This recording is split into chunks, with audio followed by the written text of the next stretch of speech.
नमस्कार दोस्तों, मैं अभिषेक शर्मा अपने YouTube चैनल पीपीसी लर्निंग में आप सभी का स्वागत करता हूं। आज का हमारा इस वीडियो का टॉपिक है आर्टिकल 18। देखिए हम क्या पढ़ रहे हैं, भारत के संविधान का भाग 3। आज हम पढ़ेंगे भाग 3 जो मौलिक अधिकार है, उसमें हम पढ़ेंगे आर्टिकल 18 जो समानता का अधिकार है। चलिए शुरू करते हैं। बहुत छोटी सी वीडियो है। इस वीडियो को देखने के बाद आपके मन में इस आर्टिकल से रिलेटेड कोई भी डाउट नहीं रहेगा। चलिए शुरू करते हैं। अनुच्छेद 18 यह निषेध करता है। निषेध का क्या मतलब है? यह मनाही करता है, मना करता है कि राज्य सेना या विद्या संबंधी सम्मान के सिवाय और कोई उपाधि प्रदान नहीं करेगा। तो राज्य से यहाँ पे क्या तात्पर्य है, अगर आपको ये जानना है आर्टिकल 12 आप पहले पढ़िए। राज्य का मतलब यहाँ पे ये नहीं कि हमारे भारत देश में जो 28 राज्य हैं सिर्फ उन्हीं से तात्पर्य है।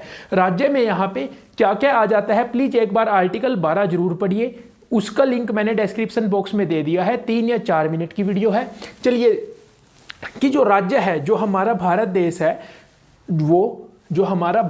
है, वो सेना या विद्या संबंधी किसी सम्मान को छोड़ के बाकी कोई उपाधि प्रदान नहीं करेगा। अब उपाधि से क्या मतलब है, जैसे अंग्रेजों के समय में या उससे पहले जो हमारे राजा महाराजा होते थे उनके समय में क्या होता था, जैसे राय बहादुर, सर, महाराज, ऐसी जो उपाधि होती थी। तो जब हम स्वतंत्र हुए, जब से हमारे भारत देश का संविधान लागू हुआ 26 जनवरी 1950, तो उसके बाद किसी भी व्यक्ति के पास ये उपाधि नहीं रहेंगी।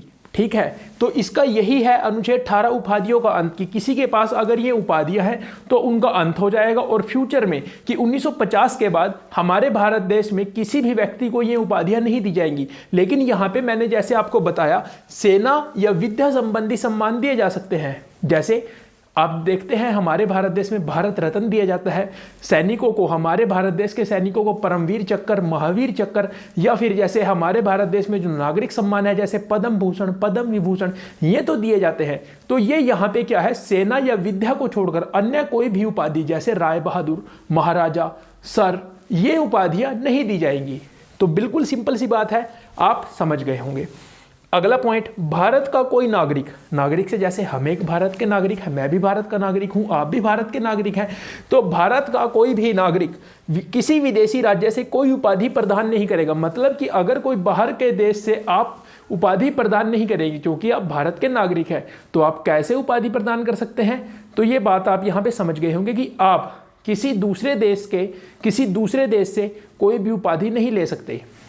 फिर कोई विदेशी राज्य के अधीन लाभ या विश्वास के किसी पद को धारण करते हुए, मतलब देखिए जो दूसरा पॉइंट मैंने लिखा है ये तो हमारे और आपके लिए है, हम तो भारत के नागरिक हैं। लेकिन अगर कोई विदेश का नागरिक जो हमारे भारत देश का नागरिक नहीं है लेकिन हमारे भारत देश में वो किसी पोस्ट पे है, जैसे आरबीआई का गवर्नर है, मान लीजिए जो आरबीआई का गवर्नर है, अगर वो कोई विदेशी है और उसको कोई बाहर का देश कहता है कि हम आपको ये उपाधि देना चाहते हैं, तो क्या वो ऐसे ही जाके ले लेगा उपाधि? जी नहीं, वो भी ऐसे ही नहीं ले सकता, क्योंकि वो हमारे भारत देश में एक पोस्ट पे, एक बड़ी पोस्ट पे काम कर रहा है।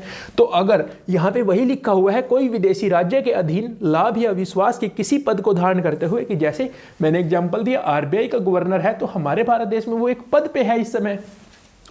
किसी विदेशी राज्य से कोई उपाधि राष्ट्रपति जी की सहमति के बाद ही लेगा, कि उसको राष्ट्रपति जी से पहले पूछना पड़ेगा कि वो देश मेरे को ये उपाधि देने को कह रहा है, मतलब सहमति लेनी पड़ेगी। आप ऐसे ही नहीं है कि आपको बुलाया और आप चले गए, पहले आप राष्ट्रपति जी से पूछिए, उसके बाद आप जा सकते हैं। फिर देखिए यहाँ पे एक, जब हम आर्टिकल 18 को पढ़ते हैं, आप किसी भी बुक से आर्टिकल 18 को जब पढ़ेंगे तो वहाँ पे एक केस आता है बालाजी राघवन बनाम भारत संघ।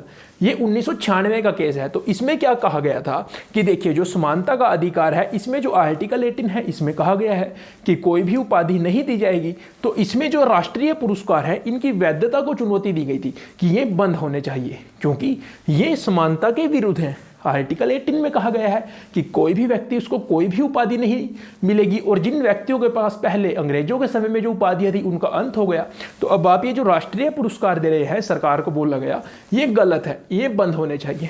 तो इस केस, ये जब केस सर्वोच्च न्यायालय, हमारे भारत देश के सर्वोच्च न्यायालय यानी सुप्रीम कोर्ट में गया, तो वहां पे क्या कहा गया, सर्वोच्च न्यायालय ने कहा कि ये पुरस्कार उपाधि नहीं है। ये जो पुरस्कार दिए जाते हैं जैसे पद्म भूषण, पद्म विभूषण, ये पुरस्कार हैं, ये कोई उपाधि नहीं है। तो अब अगर ये उपाधि नहीं है तो ये जो आर्टिकल 18 है इसमें कहा गया है उपाधियों का अंत, तो ये अनुच्छेद 18 का उल्लंघन इनसे नहीं होता कि जब ये जो पुरस्कार है, पुरस्कार और उपाधि में यहाँ पे डिफरेंस है। तो यहाँ पे अनुच्छेद 18 में सिर्फ उपाधियों के अंत के बारे में कहा गया है और सेना या विद्या संबंधी तो जो पुरस्कार हैं वो आपको मिल सकते हैं। तो यही सुप्रीम कोर्ट ने कहा कि यहाँ इनसे अनुच्छेद 18 का कोई उल्लंघन नहीं होता। लेकिन एक मोस्ट इंपॉर्टेंट बात है कि अगर किसी व्यक्ति को कोई पुरस्कार मिल गया, ठीक है, सुनिए ध्यान से, अगर किसी व्यक्ति को कोई पुरस्कार मिल गया, अगर मान लीजिए किसी को पद्म भूषण मिल गया या फिर पद्म विभूषण मिल गया, तो वो अपने नाम के आगे या पीछे उसको नहीं लगा सकता। मतलब वो उसको ये नहीं कह सकता कि जैसे किसी का कोई नाम है और उसको पद्म भूषण मिल गया तो वो अपने नाम के आगे उपसर्ग या फिर प्रत्यय में उसका प्रयोग नहीं कर सकता। अगर उसने ऐसा किया तो जो उसका जो पुरस्कार है उसको वो त्यागना होगा। तो ये है आपका आर्टिकल 18। अगर आपको समझ आया हो तो वीडियो को लाइक जरूर कीजिए, अपने सारे दोस्तों के साथ शेयर कीजिए और जिस टॉपिक पे आप वीडियो चाहते हैं प्लीज़ उस टॉपिक को मेंशन कीजिए कमेंट में। थैंक यू, मिलते हैं अगली वीडियो में।